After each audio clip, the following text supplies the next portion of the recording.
Hi ಎಲ್ಲರಿಗೂ ನಮಸ್ಕಾರ. ಎಲ್ಲರೂ ಹೇಗಿದ್ದೀರಾ? ಎಲ್ಲರೂ ತುಂಬ ಚೆನ್ನಾಗಿದ್ದೀರಾ ಅಂತ ಭಾವಿಸ್ತಾ ನಾವಿವತ್ತು ಗ್ರೂಮ್ ವರ್ಕ್ನ ಹೇಗೆ ಮಾಡೋದು ಅಂತ ನಿಮ್ಮ ಜೊತೆಗೆ ಶೇರ್ ಮಾಡೋದಕ್ಕೆ ಅಂತ ಹೇಳಿ ಬಂದಿದ್ದೀನಿ. ಲಾಸ್ಟ್ ನಾನು ಮಧುಗಿರಿಗೆ ಹೋಗಿದ್ನಲ್ಲ, ಅಲ್ಲಿ ನನಗೆ ಬ್ರೈಡ್ ಜೊತೆಗೆ ಇನ್ಕ್ಲೂಡ್ ಪ್ಯಾಕೇಜಲ್ಲಿ ಗ್ರೂಮ್ ವರ್ಕು ಕೂಡ ಇತ್ತು.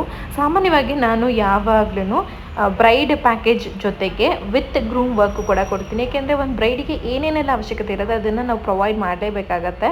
ಸೊ ಹಾಗಾಗಿ ನಾನು ಗ್ರೂಮ್ ವರ್ಕನ್ನು ಕೂಡ ಇನ್ಕ್ಲೂಡ್ ಮಾಡಿರ್ತೀನಿ. ಸೊ ಈಗ ಒಂದು ಗ್ರೂಮ್ ವರ್ಕ್ನ ಹೇಗೆ ಮಾಡೋದು ಅಥವಾ ನಿಮಗೆ ನೆಕ್ಸ್ಟ್ ಯಾವ್ದಾದ್ರು ಗ್ರೂಮ್ ವರ್ಕ್ ಬಂದರೆ ನೀವು ಹೇಗೆ ಮಾಡೋದು ಅಂತ ಹೇಳ್ಕೊಡ್ತೀನಿ ಬನ್ನಿ.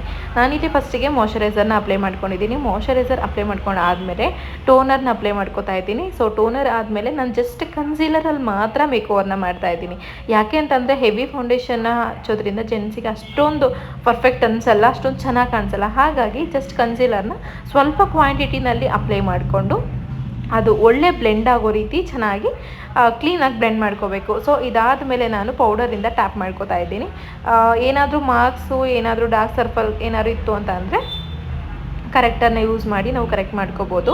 ಇವ್ರ ಫೇಸ್ ಸ್ವಲ್ಪ ಕ್ಲಾರಿಟಿ ಆಗಿತ್ತು, ಹಾಗಾಗಿ ನಾನು ಜಸ್ಟ್ ಕನ್ಸೀಲರಿಂದ ಕವರ್ ಮಾಡಿಕೊಂಡು ಪೌಡರ್ ಟ್ಯಾಪ್ ಮಾಡಿಕೊಂಡು ಅದಾದಮೇಲೆ ಅವರ ಒಂದು ಏನು ಗಡ್ಡ ಇದೆಲ್ಲ ಏನು ಕಲರ್ ನಾವೇನು ಶೇಪ್ ಮಾಡಬೇಕಲ್ಲ ಅದನ್ನೆಲ್ಲ ನಾವು ಕ್ಲೀನಾಗಿ ಶೇಪ್ ಮಾಡಿಕೊಂಡು ಎಕ್ಸ್ಟ್ರಾ ಐಬ್ರೋಸ್ ಫಿಲ್ ಮಾಡಿಕೊಂಡು ಆ್ಯಂಡ್ ಸ್ವಲ್ಪ ಲಿಪ್ ಕೇರ್ನ ಮಾಡಿಕೊಂಡು ಅದಾದಮೇಲೆ ಹೇರ್ ಸೆಟ್ನ ಮಾಡ್ತಾಯಿದ್ದೀನಿ. ಹೇರ್ ಸೆಟ್ಟಿಂಗಿಗೆ ಇವ್ರಿಗೆ ಸ್ವಲ್ಪ ಹೇರ್ ಲಾಸ್ ಆಗಿರೋದ್ರಿಂದ ಕ್ರಿಂಪಿಂಗ್ ಆದಮೇಲೆ ನಾನು ಸ್ಪ್ರೇ ಎಲ್ಲ ಮಾಡ್ಕೊಂಡಾದಮೇಲೆ ಬ್ಲೋ ಡ್ರೈ ಮಾಡ್ಕೊಂಡು ಅದನ್ನು ನಾನು ಸೆಟ್ ಮಾಡ್ಕೊತಾ ಇದ್ದೀನಿ. ಆ್ಯಂಡ್ ಇವ್ರಿಗೆ ಬ್ಲ್ಯಾಕ್ ಸ್ಪ್ರೇ ಕೂಡ ತುಂಬ ಅವಶ್ಯಕತೆ ಇತ್ತು ಆ್ಯಂಡ್ ಬ್ಯಾಕಮ್ ಪೌಡರ್ ಕೂಡ ಯೂಸ್ ಮಾಡಿದ್ದೀನಿ ನಾನು. ಸೊ ಈ ಸೆಟ್ ಮಾಡ್ಕೊಂಡಾದ್ಮೇಲೆ ಈ ರೀತಿ ಒಂದು ಲುಕ್ ಕಾಣಿಸ್ತಾ ಇದೆ.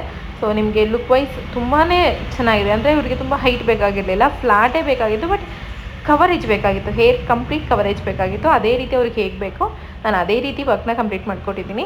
ಸೊ ಗ್ರೂಮ್ ವರ್ಕ್ ಬಂದರೆ ಖಂಡಿತವಾಗ್ಲೂ ಯಾರೂ ಬಿಡೋಕ್ಕೆ ಹೋಗಬೇಡಿ. ಎಲ್ಲರೂ ಅಂದರೆ ಯಾವುದೇ ಒಂದು ಗ್ರೂಮ್ ವರ್ಕ್ ನಾನು ಬರಲ್ಲ, ನಾನು ಮಾಡೋಕ್ಕೆ ಬರಲ್ಲ, ನಂಗೆ ರೂಢಿ ಇಲ್ಲ ಅಂತ ಹೇಳಬೇಡಿ.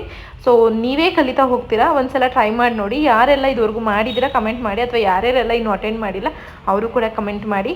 ಇಷ್ಟ ಆಗಿದೆ ಅಂತ ಭಾವಿಸ್ತೀನಿ. Thank you for watching. Keep watching and keep supporting. Subscribe, share and like my video. Thank you for watching.